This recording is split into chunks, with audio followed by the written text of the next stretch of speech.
মাসরুর আরিফিন আমারে উদ্দেশ্য কইরা বানি দিছে এক জায়গায়। মাসরুর আরিফিনরা চিনেন না? বাংলাদেশের একজন বড় ব্যাংকার, প্রফেশনাল মানুষ। ব্যাংকার হইলে টাকা গুনে শুধু, তবে সে সাহিত্য টাইত্য করে আর কি, লেখারাত ভালো। আমি যাদেরকে বাঙ্গু সুশীল বলি, সেই গ্রুপের একজন প্রতিনিধি কইতে পারেন। সে কি কইছে সেটা আগে শুনে আসি।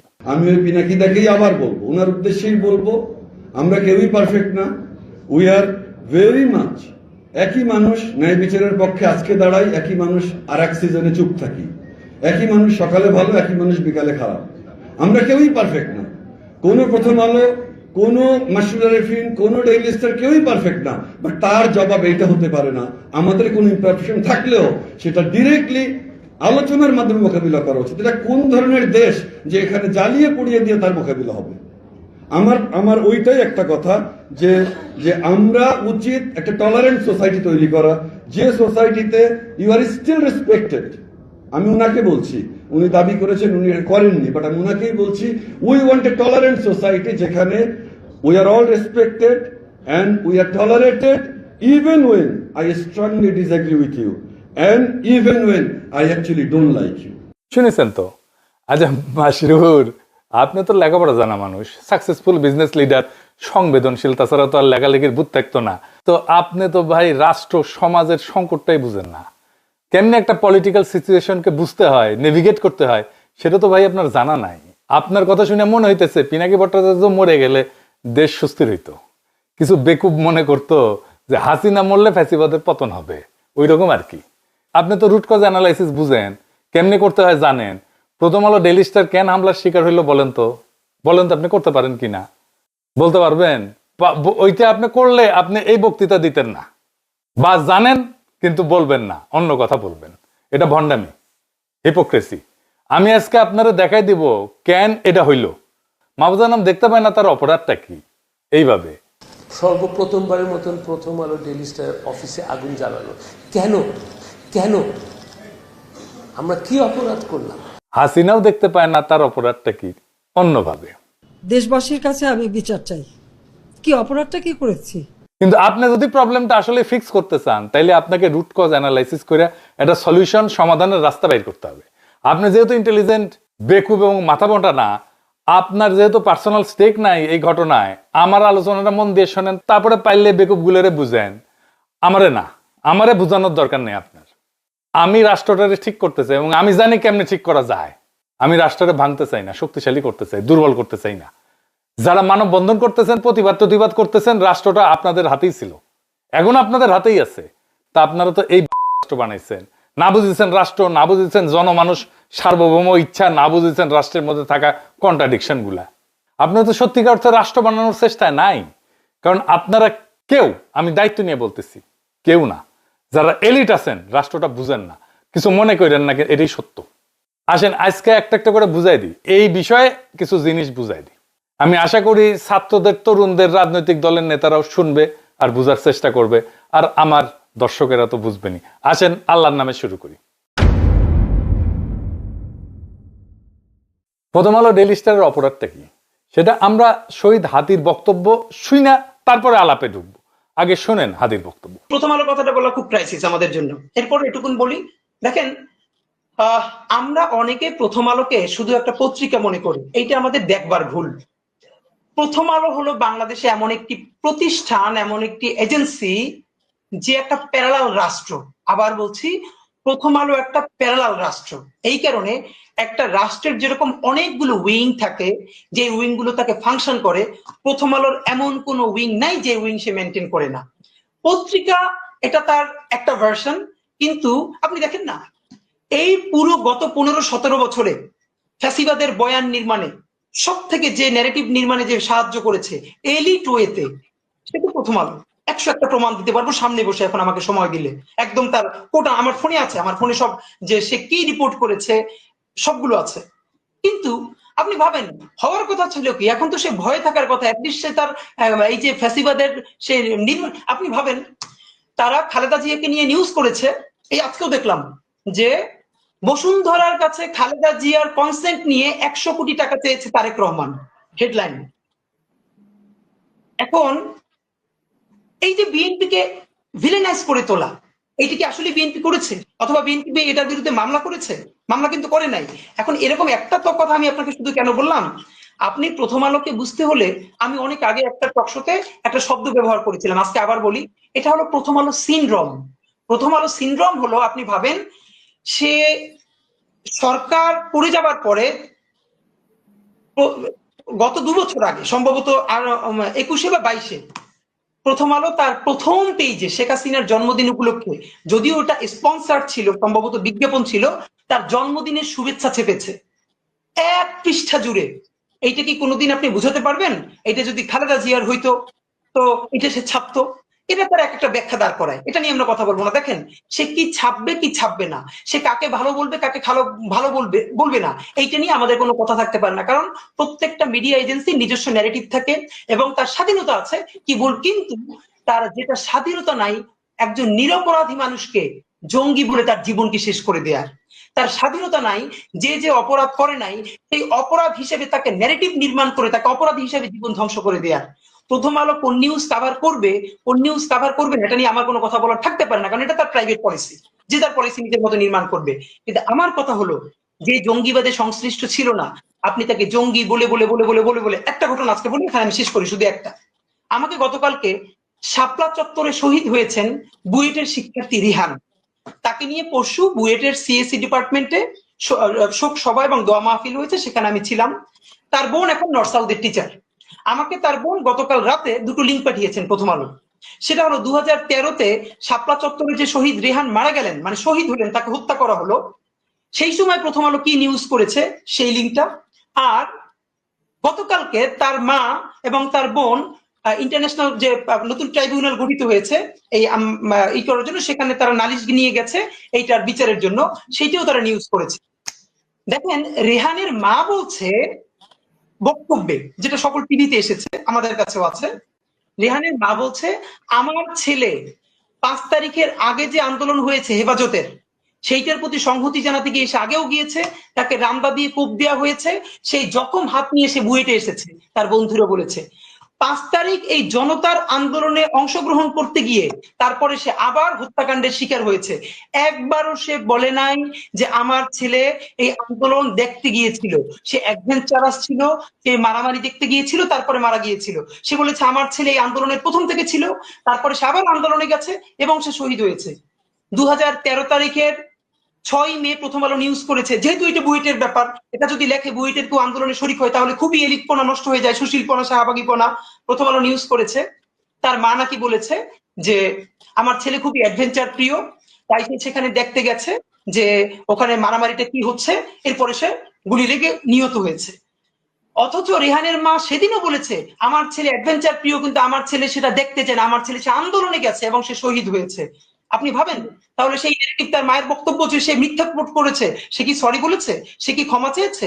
শুনলেন তো, এই কম বয়সী ছেলেটা কি ক্ল্যারিটি নিয়ে, কি পরিচ্ছন্নতা নিয়ে, কি স্বচ্ছতা নিয়ে কথাগুলো বলতেছিল। আমি জানি বক্তব্যের পরেও আপনারা সুশীলেরা আপনারা এটা বুঝবেন না যে প্রথম আলোর অপরাধটা কি। আরো খুলে বলি, ভালো হয়েছে সবাই আমার পাঠক দর্শকেরা ছাত্ররা এইটা খুঁটিনাটি বুঝতে পারবে, তাতে এই এলিটদের ভণ্ডামিটাও পাশাপাশি বুঝে যাবে। একটা কার্যকর রাষ্ট্র, একটা সমাজ গড়তে প্রথমে কোন জিনিসটা লাগবে বলেন তো?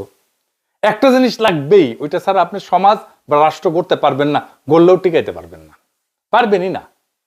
আপনি যত মানব বন্ধন করেন, যত দমন পীড়ন করেন, যত সুশীল কথা বলেন, যত দার্শনিক কথা বলেন, যত লেখাপড়া করেন, যত সমৃদ্ধি আনেন, আপনি রাষ্ট্র করতে পারবেন না।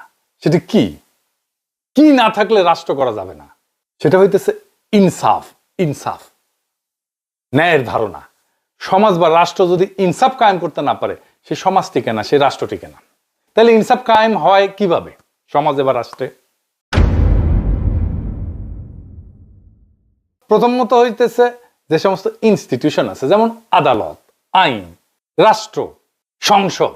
এখন বলেন আপনি এই আদালতে, বাংলাদেশের আদালতে আপনি জাস্টিস পান, ন্যায় বিচার পান? পাইলে তো খালেদা জিয়াকে জেলে যেতে হয় না, তাই না? এই আদালত, আইন, রাষ্ট্রের ইনস্টিটিউট পৃথিবীর কোন দেশেই ইনসাফ কায়েম করতে পারে না। কেন পারে না জানেন? অনেকগুলো কারণ আছে, তার মধ্যে একটা বড় কারণ হইতেছে মানুষের সেন্স অফ জাস্টিস বা মানুষের ন্যায়ের ধারণা, ইনসাফের ধারণা, এটা বলে একটা জিনিস থাকে। এই যে পিপলের জাজমেন্ট আর লিগাল জাজমেন্ট, এই সিস্টেম, এই দুইটা অনেক সময় দুই প্রান্তে থাকে। আমি একটা উদাহরণ দিয়ে বুঝাই। আমাদের যৌবনকালে একটা বিটিভিতে খুব জনপ্রিয় সিরিয়াল ছিল, কোথাও কেউ নেই। হুমায়ুন আহমেদের লেখা, আসাদুজ্জামান নূর আর শোভানা মোস্তফা অভিনয় করেছিল। আসাদুজ্জামান নূর একজন মাস্তান, পাড়ার মাস্তান, সংবেদনশীল মাস্তান, 70 দশকে যেমন থাকতো আর কি। তার একটা মিথ্যা খুনের মামলায় ফাঁসায় দেওয়া হয়। একটা অংশ দেখেন।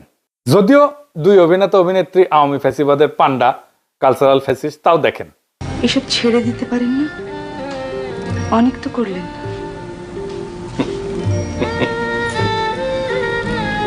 হাসছেন কেন?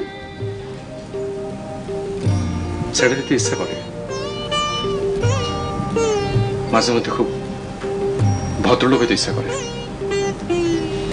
খুব আফসোস হয়। মনে হয় ভদ্রলোক হইতে পারলে তুমিও তোমার সঙ্গে কঠিন ব্যবহার করতে না, তাহলে হয়তো এটা পার্কে তোমাকে নিয়ে আমি হাঁটতে পারতাম। আজ আপনার কি হয়েছে বাকের ভাই? কিছু হয় নাই। আচ্ছা, আমি যাই। তো আসাদুজ্জামান নূরের ক্যারেক্টারের নাম ছিল বাকের ভাই। এই বাকের ভাইয়ের ফাঁসি দেয় আদালত। টিভি নাটক, বাস্তবের ঘটনা না কিন্তু। কিন্তু নজিরবিহীন ভাবে মানুষ রাস্তায় নেমে আসে, ভাঙচুর শুরু হয়, পুলিশ মোতায়েন করতে হয়। হুমায়ুন আহমেদকে হুমকি দেওয়া হয় যেন বাকের ভাইকে ফাঁসি দেওয়া না হয়, পর্দায়, টিভিতে। আচ্ছা, এইবার মাসরুর আরেফিন, আপনি বলেন তো, পর্দার একজন ফিকশনাল ক্যারেক্টার, এইটার জন্য এইভাবে মানুষ রাস্তায় নেমে আসছিল কেন? বলতে পারবেন? আমি জানি বলতে পারবেন না। বলবেন আবেগ টাবেগ ইত্যাদি মেলা কিছু, নস্টালজিয়া। এইখানে মানুষের সেন্স অফ জাস্টিস আক্রান্ত হয়েছিল, ন্যায়ের ধারণা, ইনসাফের ধারণা আক্রান্ত হয়েছিল। মানুষ মনে করছিল আরে এটা তো বেইনসাফি, তাই টেলিভিশনে হইলেও সেটা ঠেকাইতে গেছিল। আবেগে না, নস্টালজিয়ায় না, এটা একটা কালেকটিভ মরাল শক ছিল তার জন্য। আপনি দেখবেন যে গাড়িতে, মানে পাবলিক ট্রান্সপোর্টে, ও এসি গাড়িতে না, এই সাধারণ গাড়িতে, রিক্সায় পিছনে অশুদ্ধ বাংলায় লেখা থাকে, মানুষের বিবেকের আদালতই মানুষের সর্বোচ্চ আদালত। ওরা গভীর দার্শনিক আলাপকে খুব সহজভাবে এইভাবে লিখে, বুঝতে পারছেন? তো কেন আপনার ইনস্টিটিউশনাল আদালত, আইন, এই যে পিপলের জাস্টিস বা ন্যায়ের ধারণাকে রিফ্লেক্ট করতে পারে না, এটাকে ধারণ করতে পারে না? জানেন এটা কেন পারে না? এই জন্যই গান লিখতে হয়, বিচারপতি তোমার বিচার করবে যারা আজ জেগেছে সেই জন্য। গান গাওয়ার জন্য তো দিওয়ানা হয়ে যান আপনারা, কিন্তু গান কোন দার্শনিক জমিনে জন্ম নিয়েছে সেটার হদিশ কখনো রাখেন না। এটাই আফসোস। আসেন আমরা বুঝি যে কেন এই যে লিগ্যাল সিস্টেম, এইটা রিফ্লেক্ট করতে পারে না জনমানুষের ন্যায়ের ধারণাকে। প্রথম কারণ হইতেছে আইন তো পুরনো হয়ে যায়, তাই না? ধরেন শ্রম আইন 2006 সালে, বাংলাদেশের শ্রম আইন যেটা 2006, এটা প্রণীত হয় 2006 সালে। তারপরে 2013-তে একবার সংশোধন হয়, 2018-তে একবার সংশোধন হয়, 2023-এ একবার সংশোধন হয়। কারণ মানুষের সেন্স অফ জাস্টিস পরিবর্তিত হয়, মানুষের ন্যায়ের ধারণা পরিবর্তিত হয়। একটা বাস্তব উদাহরণ দিই। বাংলাদেশ স্বাধীন হওয়ার পরে 20 বছর পর্যন্ত তো আমাদের কারো কোনো সমস্যা হয় নাই এটা মাইনে নিতে যে নির্বাচিত সরকারি সংসদ নির্বাচন অনুষ্ঠিত করবে, সিটিং গভর্নমেন্ট। কিন্তু এখন আমরা কেউই মনে করি না যে নির্বাচিত সরকার, সিটিং গভর্নমেন্ট, এটা অবাধ নিরপেক্ষ নির্বাচন অনুষ্ঠিত করতে পারে। সেই জন্য আসলে তত্ত্বাবধায়ক সরকারের আইন, বুঝলেন তো? আমাদের ইনসাফের ধারণা, ন্যায়ের ধারণা পরিবর্তিত হয়ে গেছে। তাই আমাদের আইনি ব্যবস্থাকে মানুষের মধ্যে থাকা যে ইনসাফের ধারণা, এইটার কাছাকাছি নিয়ে আসতে হয় সবসময়। মানুষের ইনসাফের ধারণা পাল্টায়, বদলায়, আমাদের আইনি কাঠামোকে তার কাছাকাছি নিয়ে আসতে হয় ক্রমাগত। কিভাবে রাষ্ট্র এই কাজটা করে জটিল মনে হইতেছে না? জটিল মনে হবে না, সব চালায় বুঝে যাবেন। সব রাষ্ট্র না, কিছু রাষ্ট্র এই কাজটা করে, আইনি কাঠামোকে মানুষের ন্যায়ের ধারণার কাছাকাছি নিয়ে আসে। কিভাবে? 3 ভাবে করে। প্রথম ভাবে হচ্ছে সংসদে আইন বানায়।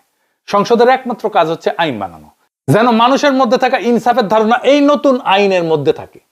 আইন বানানো ছাড়া সংসদের আর কোনো কাজ নাই। এই জন্যই আমরা ভোটে নির্বাচিত সংসদ সদস্যকে দিয়ে আইন বানাই, আইনের পিএইচডিকে দিয়ে আইন বানাই না। বোঝা গেল?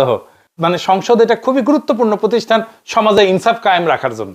কিন্তু এই নির্বাচনে দেখেন কি বলতেছে সবাই। বিএনপি বলতেছে এই দেব, ওই দেব, সেই দেব, ফ্যামিলি কার্ড দেবো, রাস্তা বানাই দেবো, কালভার্ট বানাবো, চাকরি দেবো। কিন্তু মূল যে কাজ, সমাজে ইনসাফ কায়েম করবো, এটা ধারে কাজ দেওয়া যায় না কেউ। এই যে আমরা ভোট দিতে পারি নাই হাসিনার আমলে, সেই জন্য আমাদের সমাজের ভেতরে যে ইনসাফের ধারণা, সেইটার কোনো ইনস্টিটিউটের ভেতরে আর হাজির নাই। সেই জন্য ভোট দিতে কারচুপি বন্ধ করা, এটা শুধু অবাধ নির্বাচনের জন্য দরকার না, সমাজে ইনসাফের ধারণা যেন কলুষিত না হয়, সেজন্যও দরকারি কারচুপি যেন বন্ধ হয়, নির্বাচনে ফেয়ার যেন হয় ইলেকশনটা। এখন ধরেন আইন বানাইতে তো টাইম লাগে, তো এই টাইমের মধ্যে আমি কিভাবে চেষ্টা করব যে সমাজের ইনসাফের ধারণাকে আইন এবং বিচারের মধ্যে প্রতিফলিত করতে? এখানে আসে দ্বিতীয় পদ্ধতি, আদালতের জুরি সিস্টেম। সেটা আবার কি? আদালতের জুরি সিস্টেম মানে হইলো বিচারের সময় শুধু একজন জাজ বিচার করবে না বা একটা প্যানেল অফ জাজ বিচার করবে না, সাধারণ মানুষের মধ্যে থেকে, জনতার মধ্যে থেকে বাছাই করা কয়েকজন নাগরিকও এই মামলার প্রমাণ শুনে সিদ্ধান্তে অংশ নেবে। এতে আদালতের রায় কেবল বইয়ের লিখিত আইন পুরানো নিয়ম অনুযায়ী হবে না, বর্তমান সমাজের ন্যায়বোধ, মানুষ কাকে ন্যায্য মনে করে সেটার প্রতিফলন ঘটবে। সেজন্যই জুরি। জুরি আসলে আদালতের ভেতরে জনগণের কণ্ঠ। বাংলাদেশে এই ব্যবস্থা নাই, কারণ এইখানে বিচার ঐতিহাসিকভাবে আমলাতান্ত্রিক ঔপনিবেশিক কাঠামোর উপরে দাঁড়ানো। এইখানে জজ বিশেষজ্ঞ, সেই সব জানে, জনগণ জানে না। এর ফলে অনেক সময় আদালতের রায় আইনসম্মত হয় হইলেও মানুষ নৈতিকভাবে তার ন্যায্য মনে করে না। তখন জনগণের সেন্স অফ জাস্টিস আদালতের ভেতরে জায়গা না পেয়ে বাইরের রাস্তায়, আন্দোলনে, ক্ষোভে, সহিংসতায় বেড়ায় আসে। আদালতে জুরি না থাকায় মানুষের যে বিচারবোধ, ন্যায়বোধ, সেটা আদালতের দরজার বাইরে পড়ে থাকে। আর সেই দরজার বাইরে জমে থাকা ক্ষোভই সমাজে অস্থিরতা তৈরি করে। জুরি মানে জনগণকে বিচার ব্যবস্থার ভেতরে ঢুকতে দেওয়া, আর সেটা মানে রাষ্ট্রের উপরে জনগণের একটা নৈতিক নিয়ন্ত্রণ প্রতিষ্ঠা করা। তো এটা তো নাই বাংলাদেশে জুরি সিস্টেম। তাইলে হাসিনা আমলে কোন জিনিসটা এই দায়িত্বটা পালন করতে পারত, যে ইনসাফের ধারণা আমাদের ইনস্টিটিউশনের মধ্যে নিয়ে আসা, আমাদের জাস্টিস সিস্টেমের মধ্যে নিয়ে আসা? কোনটা? সেটা হইতেছে মিডিয়া। হাসিনা ওইগুলোকে সিস্টেমেটিক্যালি বন্ধ করে দিচ্ছে, আমার দেশ বন্ধ করে দিচ্ছে, দিগন্ত টিভি বন্ধ করে দিচ্ছে। মিডিয়া জনগণের যে সেন্স অফ জাস্টিস, ইনসাফের ধারণা, এটা তুলে ধরতে পারে। কারণ দার্শনিকভাবে মিডিয়াই সেই জনপরিসর যেখানে আইন না, নৈতিক বৈধতা গঠিত হয়, সত্য তৈরি হয়, ন্যারেটিভ তৈরি হয়। আর মিডিয়া যদি এই দায়িত্ব ছেড়ে দিয়ে কেবল ক্ষমতার ভাষা অনুবাদ করে, তাইলে জনগণের সেন্স অফ জাস্টিস বা ইনসাফের ধারণা আদালতে বা সংসদে না, রাস্তায়, ক্ষোভে, সহিংসতায় প্রকাশ পায়। ইতিহাসে বারবার দেখা গেছে মিডিয়া নীরব হলে ন্যায় বিচার শব্দ হারায়, আর শব্দ হারাইলে মানুষ তখন শরীর দিয়ে কথা বলতে চায়। ফরাসি দার্শনিক এতিয়ান বালিভার উনি বলছেন যে counter violence born from exclusion. আপনি যখন আমার কণ্ঠস্বরকে থামাই দিবেন, বন্ধ করে দিবেন, তখন এটা ভায়োলেন্স হিসেবে বাড়ায় আসে, সহিংসতা হিসাবে বাড়ায় আসে। ওই যে হাদি বলছে না শহীদের মায়ের কথা, এটা শুধু চাপাই দেয় নাই প্রথম আলো, সে তার বক্তব্যকে বিকৃত করছে। আবার দেখেন ওই অংশটা, রিতা সাহেব। আমাকে গতকালকে শাপলা চত্বরে শহীদ হয়েছেন বুয়েটের শিক্ষার্থী রিহান, তাকে নিয়ে পরশু বুয়েটের সিএসসি ডিপার্টমেন্টে শোক সভা এবং দোয়া মাহফিল হয়েছে, সেখানে আমি ছিলাম। তার বোন এখন নর্থ সাউথের টিচার। আমাকে তার বোন গতকাল রাতে দুটো লিঙ্ক পাঠিয়েছেন প্রথম আলো। সেটা হলো 2013-তে শাপলা চত্বরে যে শহীদ রেহান মারা গেলেন, মানে শহীদ হলেন, তাকে হত্যা করা হলো, সেই সময় প্রথম আলো কি নিউজ করেছে সেই লিঙ্কটা। আর গতকালকে তার মা এবং তার বোন ইন্টারন্যাশনাল যে নতুন ট্রাইব্যুনাল গঠিত হয়েছে এই করার জন্য, সেখানে তারা নালিশ নিয়ে গেছে এইটার বিচারের জন্য, সেইটাও তারা নিউজ করেছে। দেখেন রেহানের মা বলছে বক্তব্যে, যেটা সকল টিভিতে এসেছে, আমাদের কাছেও আছে, রেহানের মা বলছে আমার ছেলে 5 তারিখের আগে যে আন্দোলন হয়েছে হেফাজতের, সেইটার প্রতি সংহতি জানাতে গিয়ে সে আগেও গিয়েছে, তাকে রামদা দিয়ে কোপ দেওয়া হয়েছে, সেই জখম হাত নিয়ে সে বুয়েটে এসেছে। তার বন্ধুরা বলেছে 5 তারিখ এই জনতার আন্দোলনে অংশগ্রহণ করতে গিয়ে তারপরে সে আবার হত্যাকাণ্ডের শিকার হয়েছে। একবারও সে বলে নাই যে আমার ছেলে এই আন্দোলন দেখতে গিয়েছিল, সে অ্যাডভেঞ্চারাস ছিল, সে মারামারি দেখতে গিয়েছিল, তারপরে মারা গিয়েছিল। সে বলেছে আমার ছেলে এই আন্দোলনের প্রথম থেকে ছিল, তারপরে সে আবার আন্দোলনে গেছে এবং সে শহীদ হয়েছে। 2013 তারিখের 6 মে প্রথম আলো নিউজ করেছে, যেহেতু এটা বুয়েটের ব্যাপার, এটা যদি লেখে বুয়েটের কেউ আন্দোলনে শরিক হয় তাহলে খুবই এলিটপনা নষ্ট হয়ে যায়, সুশীলপনা, শাহবাগীপনা। প্রথম আলো নিউজ করেছে তার মা নাকি বলেছে যে আমার ছেলে খুবই অ্যাডভেঞ্চার প্রিয়, তাই সে সেখানে দেখতে গেছে যে ওখানে মারামারিটা কি হচ্ছে, এরপরে সে গুলি লেগে নিহত হয়েছে। অথচ রেহানের মা সেদিনও বলেছে আমার ছেলে অ্যাডভেঞ্চার প্রিয়, কিন্তু আমার ছেলে সেটা দেখতে চায় না, আমার ছেলে সে আন্দোলনে গেছে এবং সে শহীদ হয়েছে।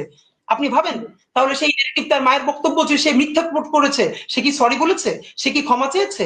শুধু কি তাই, আমরা হাদির কাছ থেকে শুনি যারা হাসিনার ফ্যাসিবাদের বৈধতা তৈরি করছিল তাদের প্রথম আলো কিভাবে রক্ষা করতে আসছিল। দেখেন, ইসলামী ব্যাংক দখলের ন্যারেটিভ কে নির্মাণ করেছে জঙ্গি ব্যাংকিং বলে, যে জঙ্গি অর্থায়ন হয় ইসলামী ব্যাংক থেকে, তা আওয়ামী লীগ তো তারপর গত আরো 10 বছর ক্ষমতায় ছিল, তারপরও এর মধ্যে ইসলামী ব্যাংক কয় জায়গায় জঙ্গি অর্থায়ন করছে তার তো প্রমাণ নিশ্চয়ই তার কাছে থাকার কথা। যেহেতু নাই, তাইলে আপনি আবুল বারাকাতের কোনো বিচার করছেন যে সে এই যে যুগলবন্দি কলাম লেখা লেখা ইসলামী ব্যাংকে ধ্বংস করতে দিল? কই, বরং কি হইল, আবুল বারাকাতের আমলে কি সুশীল, অথচ তার সময়ে কত টাকা জনতা ব্যাংক থেকে বেহাত হয়েছে আওয়ামী লীগের কাছে। আপনি যখন ঘৃণা ভরে তার বিরুদ্ধে মামলা করবেন কেন? যদি হাসিনা প্রধানমন্ত্রী থাকার কারণে হাসিনার র্যাবের প্রধান গুলি করে মানুষ মারলে তার যদি দায়ভার হাসিনার উপর যায়, তাহলে জনতা ব্যাংকের চেয়ারম্যান থাকার পর জনতা ব্যাংক থেকে যে হাজার হাজার কোটি টাকা পাচার হয়েছে তার দায় আবুল বারাকাতের উপরে যাবে না? না, সেটা আবার যাবে না। এই হলো বঙ্গবুদ্ধিজীবিতা। বরং তারে যখন সেইটার জন্য অ্যারেস্ট করা হবে তখন প্রথম আলোতে যুগলবন্দি কলম আসবে, আমরা একজন শিক্ষকের এইরকম অবমাননা দেখতে চাই না। অথচ এই শিক্ষক অর্থ পাচারকারী শুধু না, ব্যাংক লুটেরাদের ন্যারেটিভ নির্মাণ করছে। এরকম তো 50 জনের নাম বলতে পারবো। তাদের ব্যাপারে আমাদের ডকুমেন্টেশন কই? তো বাংলাদেশের জনগণের ভোটের অধিকার নাই, কথা বলার অধিকার নাই, জুরি সিস্টেম নাই, কিন্তু মিডিয়া সেই ফাংশনটা নিতে পারতো, নেয় নাই। শুধু যে নেয় নাই তাই না, তারা ফ্যাসিবাদের পক্ষে দাঁড়াইছে। হাসিনার বিরোধী মত দমনের অন্যতম হাতিয়ার জঙ্গি ন্যারেটিভ, এটা কারা বানাইছে? প্রথম আলো বানাইছে। কত নিরীহ মানুষকে ক্রস ফায়ারে দিছে, আয়না ঘরে নিছে, বাড়ির মধ্যে ঢুকাই বাইরে থেকে সিটকানি লাগাই দিয়ে উড়াই দিছে বাড়ি বোমা দিয়ে। কোনো হিসাব আছে? কত মানুষ এমন আর্টিকেল ছাপাইছে যে একজন রিলিজিয়াস মুসলিম যে প্র্যাকটিসের মধ্যে দিয়া, জীবন চর্চার মধ্যে দিয়া যায়, সেটারে জঙ্গি বলে তকমা দিছে। আপনার সন্তান জঙ্গি হচ্ছে না তো? পরে দেখেন, আপনি দেখবেন একজন রিলিজিয়াস মুসলিম যা যা প্র্যাকটিস করে সেটাকে জঙ্গি হিসেবে ট্যাগ দিছে এখানে। সাহেব দেখেন, জঙ্গি হিসেবে তাদের কত কত কতগুলো লেখা লিখছে, কত দেখেন, একটার পর একটা দেখান। দেখাইতে গেলে আজকের এপিসোড আর শেষ হবে না। তাই জাস্টিস সিস্টেম বা আইন আদালত আর জনগণের সেন্স অফ জাস্টিস, এই দুইটার মধ্যে দেয়া নেয়া বা সার্কুলেশন বন্ধ হইলে জনরোষ জন্মায়। এই জনরোষ সিস্টেম ফেলিওরের বাই প্রোডাক্ট। জনগণ বিশৃঙ্খলা করতে চায় না, জনগণের এজেন্ডা না এটা, সে শান্তি চায়। বিশৃঙ্খলা আসে যখন তার এজেন্ডায়, তার কথায় কেউ কর্ণপাত করে না। বিপ্লবের পরে প্রথম আলোতে গিয়া ছাত্র উপদেষ্টারা বই প্রকাশ করলো, প্রোগ্রাম করলো, জনগণ বিস্ময়ের সাথে লক্ষ্য করলো যাদের এই ফ্যাসিবাদ কায়েমের জন্য জেলে নেওয়া দরকার ছিল, জবাবদিহিতার মধ্যে আনার দরকার ছিল, তারাই ম্যানেজ করে ফেললো বিপ্লবের মধ্যে থেকে তৈরি হওয়া ক্ষমতাকে। কি তামাশা! 1971-এর ক্ষত যেমন মেরামত করতে হবে, ঠিক একইভাবে হাসিনার দীর্ঘ শাসন আর 24-এর ক্ষত নিরাময় করতে হবে। এইটা যে ক্ষত, সেটাই তো স্বীকার করে না। এই প্রথম আলো ডেইলি স্টার জিন্দেগিতে ক্ষমা চাইছে যে আমরা 111 করছি, বিদেশি 2 রাষ্ট্রের সাথে গুটু কইরা। এটা তো রাষ্ট্রদ্রোহ। রাষ্ট্রদ্রোহ ইন্ডিয়া আর আমেরিকার সাথে গুটু কইরা 111 করছে, তার সাথে আর্মি। প্রথম আলো ডেইলি স্টার করছে, কোনোদিন মাপ চাইছে? মাপ চাই নাই। কোনোদিন বলছে যে আমরা হাসিনা শাসনের বৈধতা উৎপাদন করছি? প্রফেসর ইউনূস মিডিয়া সংস্কারের কমিশনের প্রধান যারা বানাইলেন, সেই প্রথম আলোর সাথে সংশ্লিষ্ট। আপনারা মাইরা পিটায় ঠান্ডা করে দিতে পারবেন হয়তো, সাময়িক। এই ক্ষোভ ছাইচাপা আগুনের মতো থাকবে। এখন আমরা কইতে পারেন সলিউশন কি? আমি সলিউশন কয়ে দেব না, প্রচুর সলিউশন কইছি, কেউ কানে নেয় না কথা। আমার সলিউশন আপনি নিবেনও না। নিজেকে আগে প্রশ্ন করেন, প্রশ্ন করে দেখেন আপনি আসলে এই অবস্থার অবসান চান কিনা। অবসান চাইলে আগের কোনো সিস্টেম এটা সলভ করতে পারবেন না। আপনারা অনেক কিছু করতে পারবেন, কিন্তু এটা ভুলেন না আন্তর্জাতিক মিডিয়া আপনাদের প্রো ইন্ডিয়া বলে। এইটা সাহেব দেখা দেন কোথায় প্রো ইন্ডিয়া লিখেছে। আমি এটা বুঝি না কেন প্রথম আলো ডেইলি স্টারের মালিক পক্ষ মাহফুজা নাম আর মতিউর রহমানের কর্তৃত্বের উপরে, তাদের উইজডমের উপরে ভরসা করতেছে। এই জন্যই পাবলিক ওয়াচ লাগে। এটা যদি শেয়ার মার্কেটে শেয়ার টেয়ার থাকলো না, শেয়ার হোল্ডাররা ক্যাক করে ধরলো না।